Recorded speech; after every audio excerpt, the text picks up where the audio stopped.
ఆంధ్ర రాష్ట్రంలో భూ హక్కుల వ్యవస్థపై రైతులకు సంపూర్ణ నమ్మకం కలిగించే దిశగా ప్రభుత్వం కీలక చర్యలు చేపడుతోంది. రెవెన్యూ రికార్డుల్లో ఉన్న అన్ని లోపాలను పూర్తిగా సరిచేసిన తర్వాతే తప్పులు లేని కొత్త పట్టాదార్ పాస్ పుస్తకాలను రైతులకు అందించాలని ముఖ్యమంత్రి చంద్రబాబు నాయుడు స్పష్టంగా ఆదేశించారు. ఇటీవల సచివాలయంలో పట్టాదార్ పాస్ పుస్తకాల పంపిణీపై నిర్వహించిన సమీక్షా సమావేశంలో ఈ అంశాలపై సీఎం విస్తృతంగా చర్చించారు. ప్రభుత్వం జారీ చేసిన కొత్త పాస్ పుస్తకాలు రైతుల్లో విశ్వాసం, భరోసా కలిగించేలా ఉండాలని ఆయన అన్నారు. గతంలో భూ రికార్డుల్లో జరిగిన తప్పిదాల వల్ల రైతులు ఎన్నో సమస్యలు ఎదుర్కొన్నారని గుర్తు చేస్తూ, అలాంటి పరిస్థితులు మళ్లీ రాకుండా ఉండాలంటే పాస్ పుస్తకాలు ముద్రించే ముందు గ్రామ సభల ద్వారా రైతుల సమీక్షంలో భూమి వివరాలను పూర్తిగా ధృవీకరించాలని సూచించారు. రైతుల నుంచి స్పష్టమైన సమాచారం తీసుకున్న తర్వాతే పాస్ పుస్తకాలు ఇవ్వాలని తెలిపారు. భూ రికార్డుల్లో ఏ చిన్న మార్పు చేయాల్సి వచ్చినా తప్పనిసరిగా భూ యజమాని సమ్మతితోనే జరగాలని సీఎం తేల్చి చెప్పారు. రికార్డుల భద్రతకు పెద్దపీట వేస్తూ రాజముద్ర,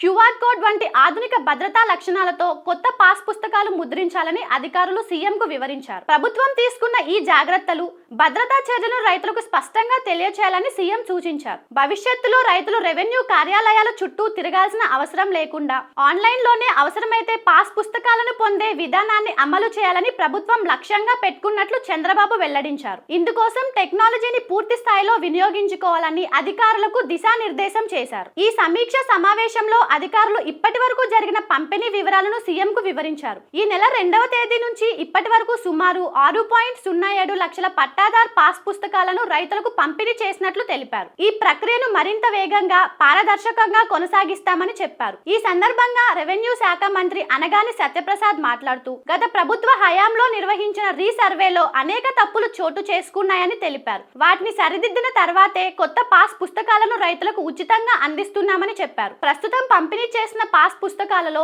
ఏవైనా లోపాలు ఉంటే వాటిని సవరించేందుకు ప్రభుత్వం సిద్ధంగా ఉందని రైతులకు భరోసా ఇచ్చారు. అలాగే మరణించిన పట్టాదారుల స్థానంలో చట్టబద్ధమైన వారసుల పేర్లను నమోదు చేయాల్సి అవసరం ఉందని పేర్కొన్నారు. అదే విధంగా ప్రభుత్వం చేపట్టిన రీసర్వే 2.1ను అత్యంత జాగ్రత్తగా నిర్వహిస్తున్నామని మంత్రి వివరించారు. గ్రామాల్లో రైతులకు ముందుగానే నోటీసులు జారీ చేసి వారి సమక్షంలోనే భూముల సర్వే చేపడుతున్నామని చెప్పారు. రైతులు హాజరు కాలేని సందర్భాల్లో వీడియో కాల్ ద్వారా సంప్రదించి వివరాలు సేకరిస్తున్నామని తెలిపారు. ఈ విధానంతో భూ హక్కులపై వివాదాలు లేకుండా రైతులకు శాశ్వత పరిష్కారం అందించడమే ప్రభుత్వ ప్రధాన లక్ష్యమని స్పష్టం చేశారు.